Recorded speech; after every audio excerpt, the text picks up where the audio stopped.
A reading from the book of James. My brothers and sisters, show no partiality as you adhere to the faith in our glorious Lord Jesus Christ. For if a man with gold rings and fine clothes comes into your assembly, and a poor person in shabby clothes also comes in, and you pay attention to the one wearing the fine clothes and say, "Sit here, please," while you say to the poor one, "Stand there," or "Sit at my feet," have you not made distinctions among yourselves and become judges with evil designs? Listen, my beloved brothers and sisters. Did not God choose those who are poor in the world to be rich in faith and heirs of the kingdom that He promised to those who love Him? The word of the Lord. Our second reading for this Sunday comes from the letter of James.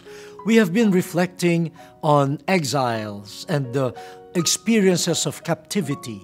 And we said, as we were reflecting on the first reading, that God desires the return of exiles, the return, the restoration of these people to their homes. Now, in the second reading, St. James seems to be talking of one way by which we exclude people or send them into exile, and that is favoritism. Favoritism that makes me prejudge others, that makes me decide these are the peoples that I will favor, and these are the people who will be excluded from me, my concern, my vision. Now, St. James tells us of an ordinary experience. We, for example, are in a meal, we are hosting a meal, and then you have guests who come, and they're well-dressed. They present themselves as dignified, in a way, by their comportment, by their clothing, by their jewelry. In our minds and hearts, we conclude these people are special.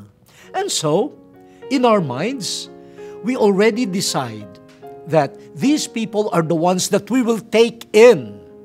They will not be excluded. And so we offer to them the best seats. And we accord them our warmest welcome. And then St. James says, you notice someone who is not as presentable as the others. They may look shabby. Their clothes probably looked ordinary. And in your mind, you decide, oh well, this person can just stand in a corner. And you tell them to do so. Just sit there. No? But the best seats are reserved for those whom I have concluded to be respectable. Now, he's telling us, in your minds, you have discriminated against others, especially the ordinary looking, especially the poor. Now, if we look at it, discrimination, exclusion, is a way by which we send some people into exile. And St. James is telling us, this is not the way for people of faith. Your faith must not allow favoritism. Your faith must not exclude others a priori.